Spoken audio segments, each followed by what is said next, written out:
So, after a few hundred years, the Israelites had multiplied and were living in Egypt. But they weren't exactly living the high life, they were slaves.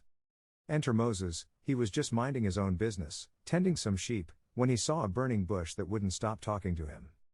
Turns out, it was God, and he had a mission for Moses: go to Pharaoh and tell him to let the Israelites go. Moses was a bit skeptical at first, but he eventually agreed, and he and his brother Aaron went to Pharaoh with some pretty convincing arguments. But Pharaoh wasn't having it. He thought he was a big shot, and he didn't want to let his workforce go that easily. So, God decided to up the ante. He sent a bunch of plagues to Egypt, like turning the water into blood, unleashing frogs everywhere, and even killing all the firstborn sons. Finally, Pharaoh had enough, and he let the Israelites go. They packed up all their stuff and started walking, but then they hit a bit of a roadblock, the Red Sea.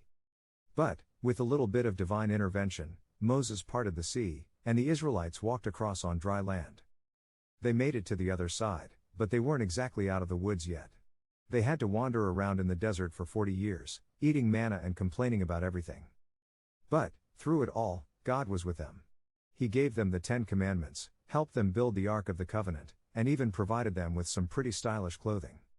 So, if you're ever feeling lost in the desert, just remember, Moses made it through, and with a little bit of faith, and maybe a burning bush, you can too.